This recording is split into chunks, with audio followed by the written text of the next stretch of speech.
welcome to another episode of Adventures in Movies Looks at ... My name is Nathaniel and I'm the movie editor at AIPT. Joining me this week are the hosts of Adventures in Movies. Hello. That's Danny. I'm Danny, and that's Blake right there. Look at that video right there. I'm Blake. That's right. And this week we are looking at To Your Last Death. To Your Last Death is an animated horror movie about a woman named Miriam DeKalb. She's the sole survivor of a brutal attack, and she has the chance to relive that night over and over again. That she now has foreknowledge of what's happened. So if you've ever seen Saw and you wished it was more like Groundhog's Day, this may be the movie for you. So, right on, when's the last time you guys saw a straight up animated horror movie like Coraline, Nightmare Before Christmas? None of that counts. Adults only animated horror film. Dead Space. Ooh, shit. Does the Mortal Kombat Scorpion movie count? Yeah, I mean that's at PG-13 probably. Yeah, probably. It's horror because Coraline is the one that comes to everyone's mind when they think of like animated horror, and for good reason. It's awesome. But it is like direct. It is targeted towards children. It's and that's not a bad thing. I mean, everyone should get into horror. Everyone should have their opportunity to. Yeah. But this one definitely. Yeah. The sooner the better. I gotta watch this movie today.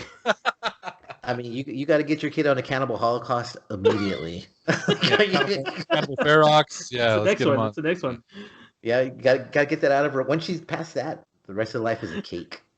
The last like straight up animated horror movie that I thought, Dead Space is a good one, but this might be a stretch. But I think it was Watership Down about the rabbit dog. Why'd you make me think of that? Like.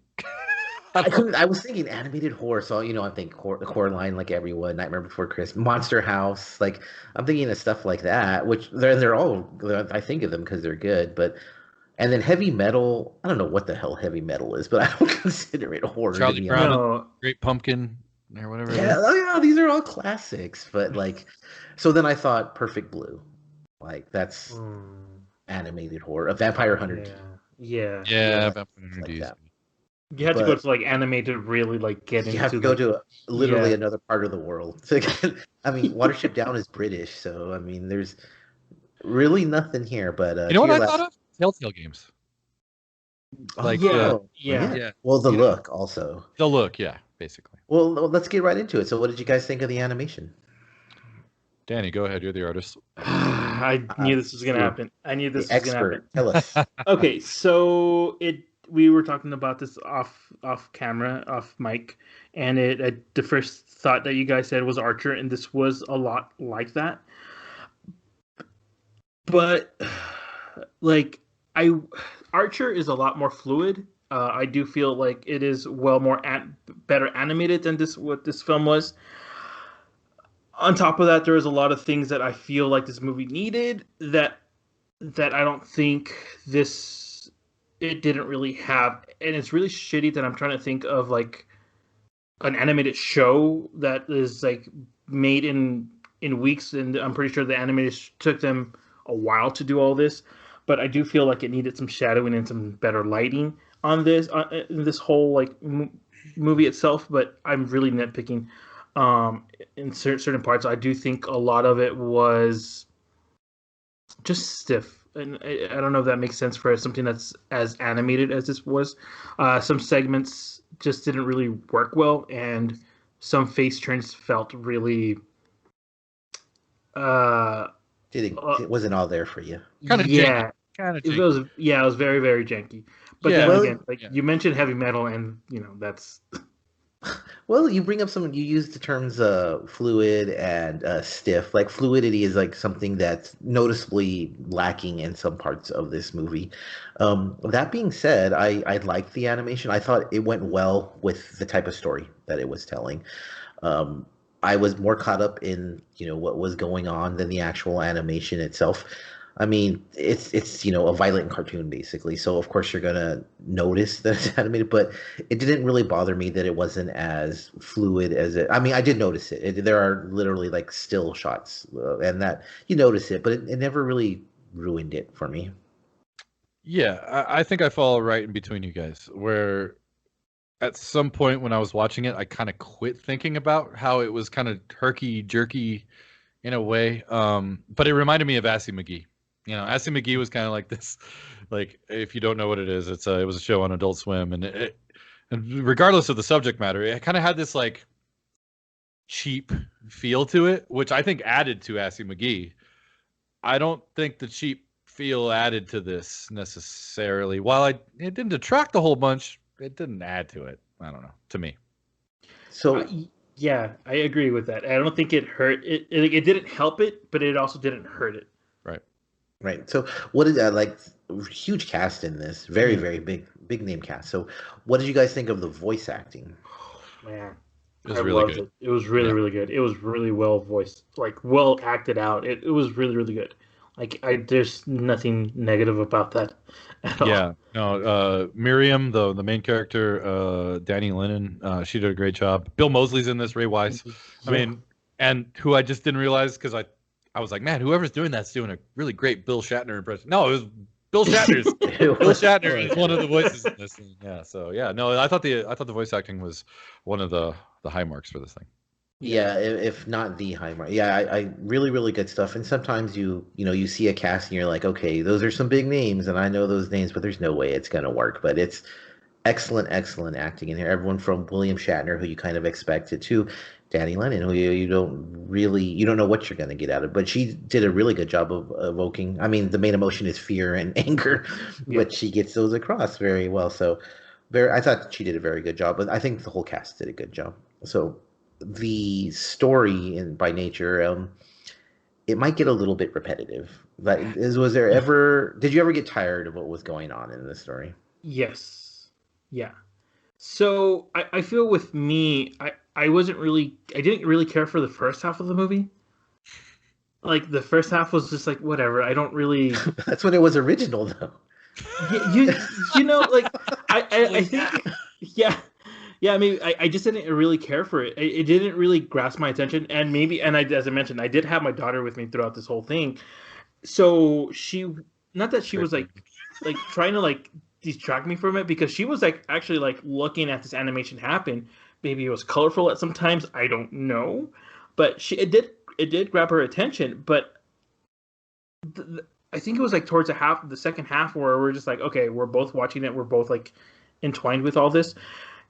I feel like the game that's where the game started being more interesting with me, I guess. Like I was like, okay, I see what we're trying to do, and I feel like it started becoming like a choose your own adventure type of thing.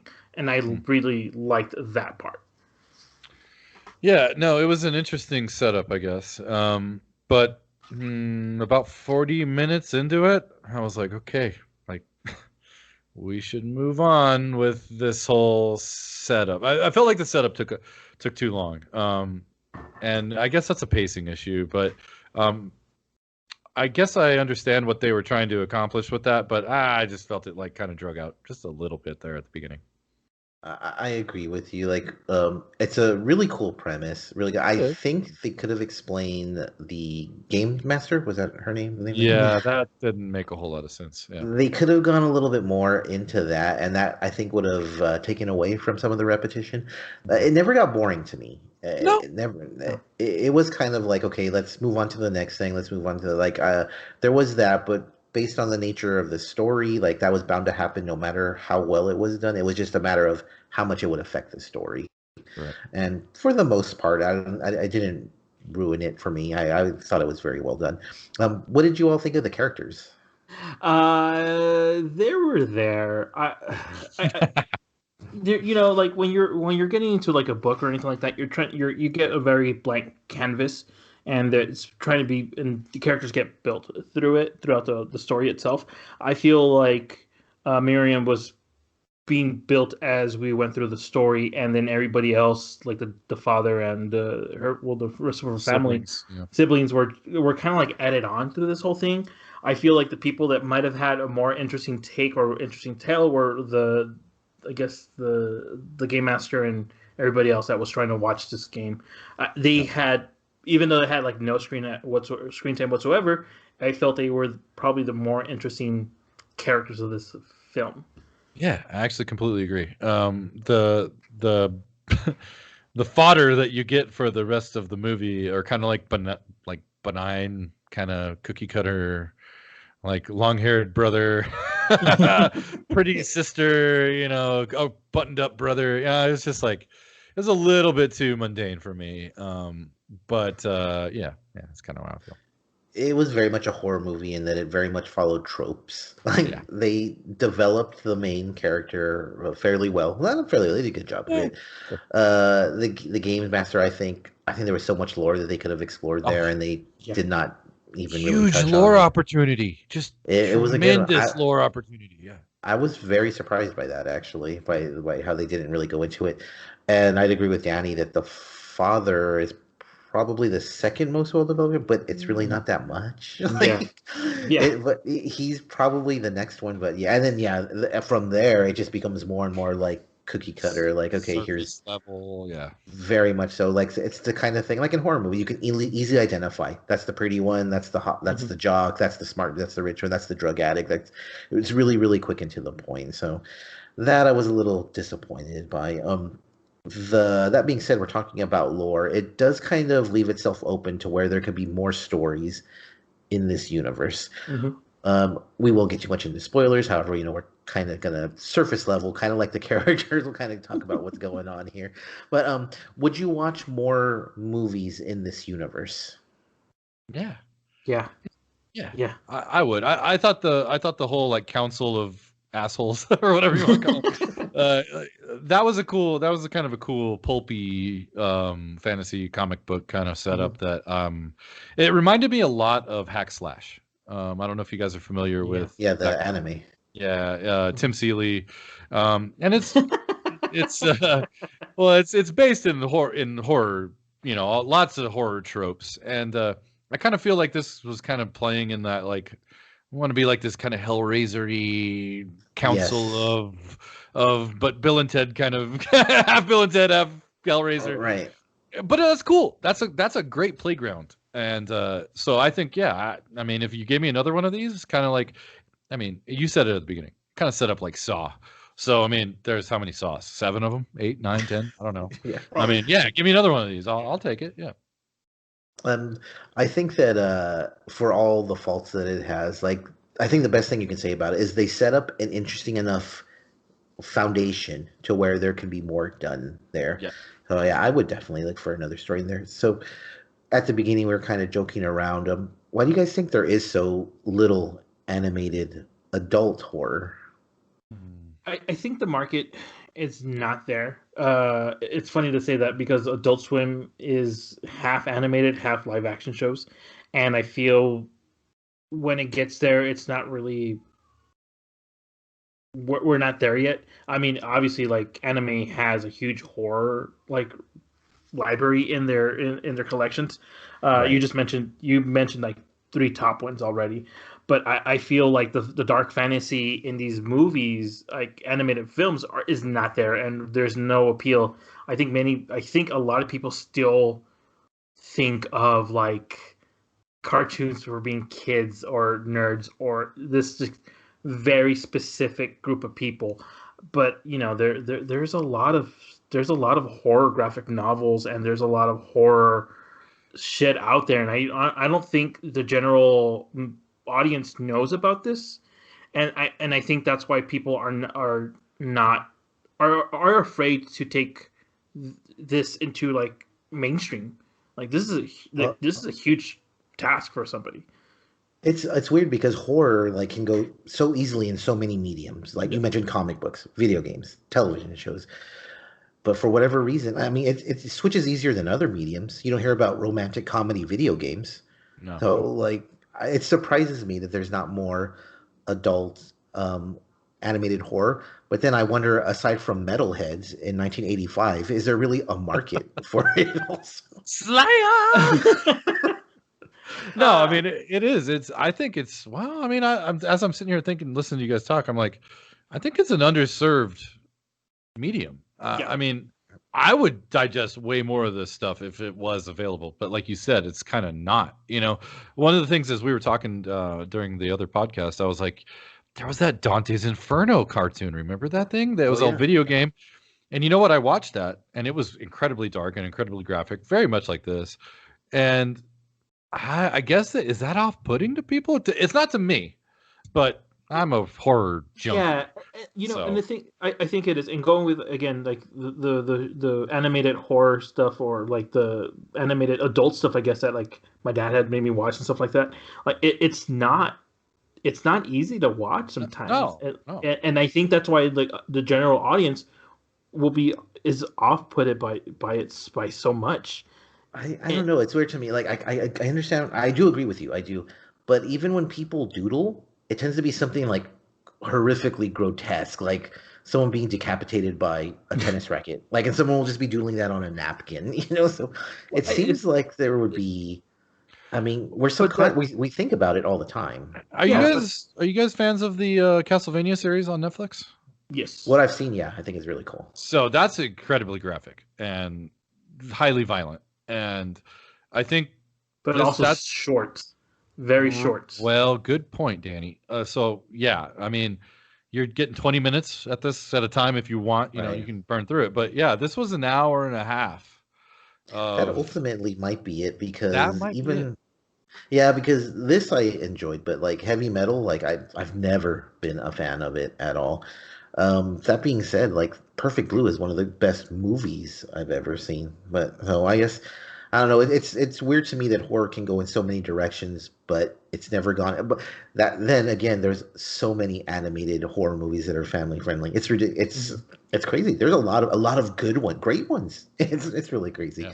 So final thoughts, Blake, on To Your Last Death. Is it it's out, it's available video on demand and Blu-ray right now, but opening night, rental, stream, or completely ignore?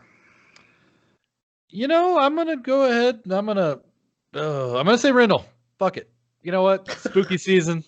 We're in the midst of we're at the top of spooky season. And if you're kind of craving some really hyper violent like fantasy, like kind of different take on some horror tropes and stuff, yeah, rent it. Give some. Let's have more of this stuff. Give them your money. What about you, Danny? What do you say about To Your Last Death? uh, it did have a lot of flaws, and Yeah. the thing is like kind of agreeing with what Blake said. It is the spooky season. I still don't know if you want to spend your hard earned money for this, but it is something original. It is something that you don't really see a lot. Yeah, go ahead, rent it. I mean, you have 31 days. You want to see something new, something that you haven't seen yet? Here you go. This is it right here. I'd say that it's the holiday, it's the Halloween season. It's a holiday. It's a holiday. There's not a lot of animated horror out there. I would say rent it. It's definitely not an opening day, but I mean it's worth a rental. Absolutely, it is unique. It's original. You don't see stuff like this all the time. It's effective horror. It's not funny like sometimes Yeah, it's graphic and gory and bloody and all the it's stuff you would expect of. it's It's a every horror movie. definition. Yeah, it's every Yeah, it's a definition of horror horror. movie. It's yeah. Just happens to be a cartoon is all. But yeah, definitely worth a rental. So every week you could check us out here on Adventures in Movies looks at dot dot dot. And this week we're doing all horror. So definitely give us a shot. Check us out on our Adventures in Movie podcast. Next week you'll find out, but it'll be scary. About love, the most scariest emotion ever. We'll talk to you next week. Don't forget to subscribe, like.